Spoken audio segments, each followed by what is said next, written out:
Quelle technique vous allez là, je vais employer? utiliser la kinésiologie, et notamment avec un protocole qu'on appelle le Touch for Health, c'est-à-dire la santé par le toucher. C'est ce que je vois ici. Exactement. C'est une roue qui concerne les 12 principaux méridiens. Ce sont les méridiens de l'énergétique chinoise. Les méridiens sont connectés à des émotions, sont connectés à des organes, à des viscères. Et donc, toutes nos problématiques sont souvent coincées, comme on dit, sont bloquées dans le système énergétique. Donc, l'idée, c'est d'aller débloquer justement toutes ces problématiques en travaillant sur le ou les méridiens qui sont bloqués. Donc, par des techniques de régulation après, on va débloquer tout ça. Et le principe de la kinésiologie, c'est qu'on travaille avec ce qu'on appelle un test musculaire. Le test musculaire, c'est on va utiliser le bras, notamment, on peut utiliser autre chose, mais on va utiliser le bras, pour avoir comme un détecteur de mensonges. On va demander à la personne de tenir, voilà, quand moi je vais appuyer, je vais lui demander de maintenir son bras pour m'éviter ou pour m'empêcher d'appuyer. Voilà. Lorsque je vais dire quelque chose qui va être cohérent, mais pas cohérent dans son esprit mental, dans son ego, mais vraiment au fin fond de lui-même, surtout au niveau de l'inconscient, quand je vais dire quelque chose qui est très cohérent, son muscle, on va dire, va devenir un muscle fort, c'est-à-dire que son bras va tenir. Si je dis quelque chose qui n'est pas cohérent, qui ne lui convient pas, ça ne va pas vibrer à la même dimension, et du coup, son muscle va faiblir, et du coup, son bras, il va relâcher un petit peu. Donc moi, je vais travailler en posant des questions. Je peux même me les poser à l'intérieur, puisqu'on est quand même dans un système énergétique, donc on est quand même reliés énergétiquement ensemble, et quand bien même je ne lui pose pas des questions, je vais les poser directement moi-même, mais à son corps. Je vais travailler directement en fait avec son corps. Et je vais lui poser des questions. Donc toutes les questions que je vais lui poser, lui va tenir ou pas. Voilà, tu tiens. Voilà. Donc si par exemple, il dit j'ai 12 ans, tu vas me dire? J'ai 12 ans. Voilà. Et s'il dit j'ai 20 ans? J'ai 20 ans. Ça lâche. Parce que pour lui, c'est pas cohérent. Donc on fait ce qu'on appelle un petit peu des pré-tests. Si par exemple là, énergétiquement, je lui baisse son vaisseau conception, ça va lâcher. Si je remonte son vaisseau conception, son méridien vaisseau conception, son bras va tenir. Là, en fait, je lui dérègle son système énergétique, donc son corps n'est pas OK avec ça, donc ça lâche. Si je lui repositionne dans le bon sens, même sans le toucher, c'est bon, c'est cohérent. Donc c'est sympa parce qu'on peut s'en servir comme détecteur de mensonges. T'as fait tes devoirs, t'as pas fait tes devoirs. C'est exactement ce qui me venait à l'esprit. Hein, voilà, évidemment. Évidemment, t'as mangé du chocolat? Non, si. Non, non mais c'est vrai que pour ça, c'est vrai que c'est excellent. Donc voilà, le but là, ça va être vraiment d'aller voir par rapport à une problématique, quel est le méridien qui est en difficulté. Souvent, on a un méridien qui va être en sous-énergie, donc ça va obliger un autre méridien qui est en relation avec celui-là à travailler donc avec une surénergie. Et du coup, ça va créer un dysfonctionnement énergétique du corps. D'accord? Donc ça, c'est vraiment le principe même. Donc là, moi, ce que je vais faire, c'est que je vais tester des muscles. C'est-à-dire qu'on va partir sur une problématique. Par exemple, il me dit je n'arrive pas à dormir tout seul le soir, par exemple. Ça peut être des problématiques. Donc, je vais aller voir qu'est-ce qui génère ça. Et donc, je vais travailler sur les méridiens. Par exemple, le foie correspond effectivement, par exemple, à la colère. Donc, si c'est quelqu'un qui a beaucoup de colère, par exemple, je sais que le méridien du foie risque de lâcher, par exemple.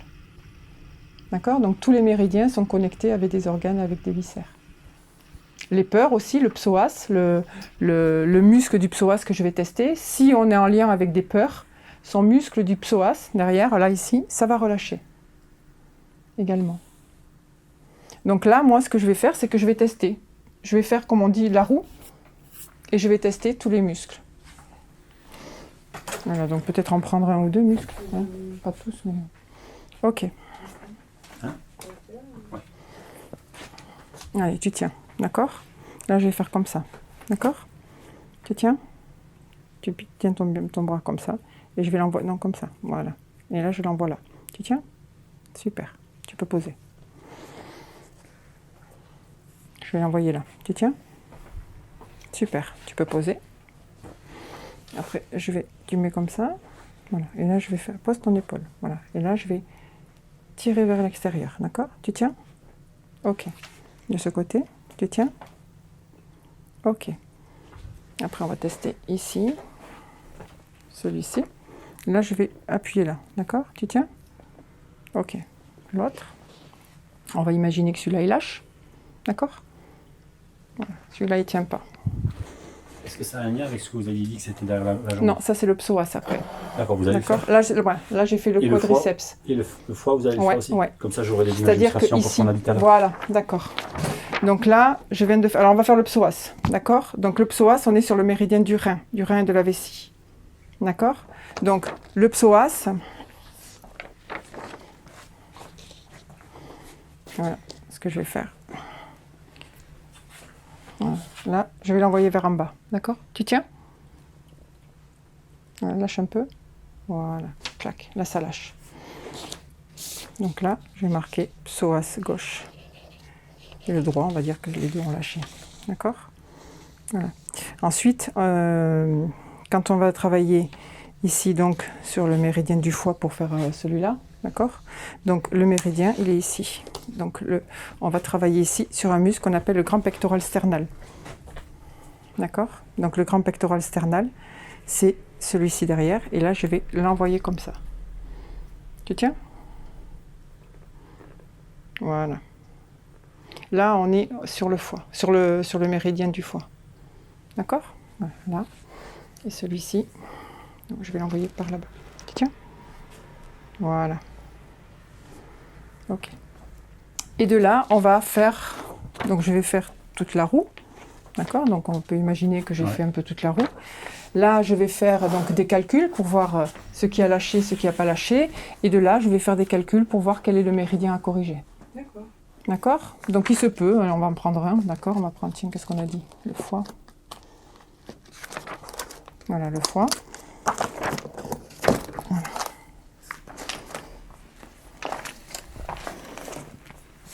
Donc ça, c'est le méridien du foie qui passe comme ça.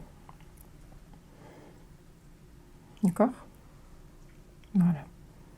Donc en fait, il démarre ici, donc au bout du doigt, et on trace le méridien dans ce sens et on le remonte. Okay. Mais ce que je vais faire, c'est qu'avec, donc par exemple, je sais que c'est le méridien du foie. Donc là, ce que je vais faire, c'est avec le test. Je vais lui demander comment est-ce qu'il y a besoin de corriger. Est-ce qu'on travaille sur les points neurolymphatiques? Est-ce qu'on travaille sur les points neurovasculaires? Est-ce qu'on travaille sur le problème de nutrition? Est-ce que c'est sur tonification-sédation? Est-ce que c'est sur l'origine-insertion? Ou sur le méridien? Et supposons que ce soit les points, par exemple, neurovasculaires qui lâchent. D'accord? Ça veut dire que ma correction pour l'aider à réguler son problème, je vais devoir appuyer sur les points neurovasculaires qui sont ici. Même s'il ne comprend pas ce que ça veut dire. C'est pas grave. Son corps le sait. Le corps comprend. Le corps comprend. Son Et donc inconscient voilà. comprend. Et donc là, j'appuie jusqu'à ressentir à l'intérieur le battement du cœur. Et ça va remettre en place son méridien.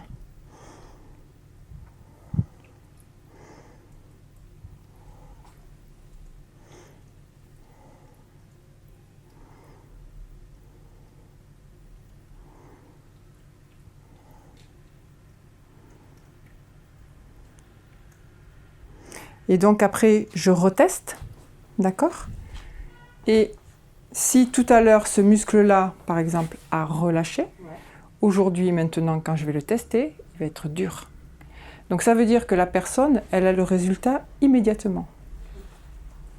Elle va s'apercevoir, par exemple, ici, au niveau du psoas, par exemple, elle va s'apercevoir que son psoas, maintenant, il tient. Et tous les muscles vont tenir. En corrigeant un muscle, en corrigeant un méridien, ça corrige tout le reste du corps. Et normalement, à l'issue de la séance, on va reposer la question à la personne qui m'a dit, par exemple, « Je ne peux pas dormir tout seul ». Je vais lui dire « Dis-moi la phrase ». Donc il va me dire « Je ne peux pas dormir tout seul ». Normalement, ça devrait lâcher. puisque c'est plus cohérent, et je peux dormir tout seul, ça va tenir. Ça veut dire que c'est plus cohérent pour lui. Donc à partir de maintenant, son corps a intégré le fait que je peux dormir tout seul. Voilà. Vous avez utilisé cette technique avec un enfant, du coup, est-ce que ça veut dire qu'il y a des techniques qui marchent plus ou moins, ou qui sont plus adaptées en tout cas en fonction du... que ce soit un enfant, un adulte, en fonction de l'âge. Oui, la kinésiologie fonctionne très très bien, on peut même le faire sur des bébés. En fait, quand on travaille sur les bébés ou même sur des enfants en bas âge, faut comprendre que la notion de test musculaire, ils ont beaucoup de mal à l'intégrer au départ. Jusqu'à un certain âge, c'est compliqué pour un enfant de comprendre le système du test musculaire, parfois même pour des adultes. Donc ce qu'on fait, c'est qu'on va prendre par exemple la maman ou le papa, donc la personne qui accompagne le bébé, et on va faire ce qu'on appelle un transfert, c'est-à-dire que je vais travailler sur la maman qui va travailler au nom du bébé. Et ce qui est rigolo, c'est que on peut discuter, on peut faire plein de choses. Le bébé, il est dans son petit cosy, il dit rien, il regarde. À partir du moment où on commence à travailler, ça peut arriver, ça m'est arrivé plusieurs fois, où l'enfant il part en crise de pleurs. Parce qu'il sait qu'on va modifier quelque chose dans son environnement interne, et du coup, ils se sont mis à pleurer. J'en ai eu 2 ou 3 comme ça. C'est rigolo. Ils sentent, ouais. Et à l'issue de la séance, c'est vrai que ils se sentent beaucoup mieux. Hein. Ouais. Donc soit c'est avec des techniques comme ça qu'on va travailler directement sur le corps, soit on va travailler avec des choses comme ça. C'est-à-dire que là, j'ai des cartes et je vais demander quelle est la cause, par exemple. Et donc ce que je vais faire, c'est que je vais tout simplement, ici, positionner les cartes. Donc là, ça va lâcher. Donc, je vais prendre une partie. Celui-là, ça tient. Bon, c'est que c'est bon. Donc celui-là, il va lâcher. Donc je vais faire ici.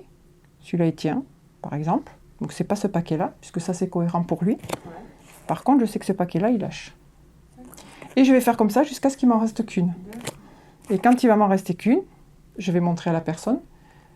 Et en général, ça correspond souvent à ce que la personne a comme problématique. Voilà, donc ça, c'est des choses. Après, ça, c'est ce qu'on appelle des corrections également. Je vais montrer à la personne, justement, je vais lui montrer des images, comme ça.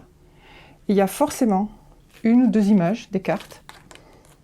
Ça ressemble à rien, quelque part, mais dans l'inconscient, ça travaille. Et là, à un moment donné, ça va lâcher. Et donc, on sait que c'est ça. Et ça, ça correspond à, par exemple, une phrase qui dit la turquoise, c'est l'amertume causée par la peur de perdre, la colère refoulée. Et ce qui est rigolo, là aussi, c'est que ça sort alors qu'on est sur un sujet, par exemple, de colère. Donc ça parle vraiment. On est dans des phrases. On n'est plus dans un travail sur un méridien, ça c'est une procédure. Ça c'est un autre protocole, par exemple, où on va travailler avec des phrases pour que la personne, le pouvoir des mots est quand même très très important, donc on va travailler vraiment sur des phrasés, et on va voir avec la personne, est-ce que ça vous parle, est-ce que ça ne vous parle pas. Voilà. Et ensuite, on va lui remontrer, et on aura discuté, on aura corrigé par d'autres techniques, par des techniques de libération de la douleur, par des techniques peut-être sur le corps lui-même, par des techniques énergétiques, hein, comme on a vu là sur l'image, par exemple sur les chakras, on peut travailler sur plein de choses. Et du coup, en travaillant là-dessus, on va s'apercevoir qu'en lui remontrant la carte, ça tient. Ça veut dire que sa problématique, au fond, elle vient d'être réglée. C'est super bien. C'est très très bien parce que personne ne peut influencer. Oui, c'est ça. C'est par exemple, moi je vais avoir une liste, j'ai un protocole dans lequel j'ai une liste, par exemple, de phrases. Donc je vais dire de 1 à 50. Et je vais dire de 1 à 10, de 10 à 20, de 20 à 30 ça va lâcher. Je vais faire de 20 à 25, puis je vais tomber sur 23. Et je vais regarder à quoi ça correspond, je lui dis ça vous parle ? Et en général, ça parle. Ça veut dire que la personne ne sait même pas de quoi on parle. Et moi non plus, quelque part. Oui, je ne sais pas sur quoi... C'est un chiffre, voilà. Bon moment, voilà. Et la personne va s'apercevoir que c'est vraiment ce qu'il lui faut. À ce moment-là, elle a besoin de ça. Elle a besoin de cette phrase, elle a besoin de cette parole-là. Donc elle va dire, ah oui, ça me parle. Et là, on va peut-être commencer à pouvoir instaurer un dialogue avec la personne. Oui, puisqu'au début, elle ne préfère pas parler, donc c'est plus compliqué à capter. Voilà, c'est un petit peu compliqué au départ. Parfois, ça ne parle pas au début. Et quand on continue, c'est un peu comme si on faisait une enquête, hein, quelque part, on continue. Et à l'issue, quand on revient à ce qu'on avait dit au début, on dit, mais vous vous souvenez, au début, vous m'avez dit ça, mais... Et finalement, on remet en fait en place encore une fois un puzzle. C'est vraiment l'idée de remettre en place un puzzle. Et ce qu'on fait également, ce qui est super important, c'est qu'on va faire ce qu'on appelle une récession d'âge. Ça, c'est génial pour ça. C'est-à-dire que la personne, voilà, elle a peur de dormir, je veux dire, elle a peur du noir, par exemple. Et donc, je vais tester à quel âge ça a démarré. Alors, je vais faire une récession, voilà, il a 12 ans, de 12 à 5 ans, de 5 ans à la naissance. Bon, le processus de la naissance, ça peut être juste l'accouchement, qui a été compliqué. Et puis, je peux tomber sur grossesse. Et là, je tombe sur grossesse et je calcule les mois. Et 2, 3, 4, d'accord, je redescends. Et en faisant ça, je peux tomber, par exemple, à 5 mois. Et je dis, ah, donc je demande à la maman, je lui dis, mais qu'est-ce qui s'est passé, 5 mois de grossesse? Et la maman peut me dire, ah ben oui, mais c'est un moment où c'est que je suis tombée par terre des escaliers et j'ai cru que j'allais le perdre. Donc ça s'est imprimé dans la mémoire de l'enfant, qui était à ce moment-là dans le noir, qui a été pris de panique, et du coup, aujourd'hui, il redéclenche les mêmes paniques. Donc il faut aller travailler pour modifier la pensée, quelque part, de cette grossesse-là, avec des techniques diverses. Voilà. Et on remonte parfois très très loin. On peut remonter aux ancêtres également parfois, hein. Ça arrive. Hein.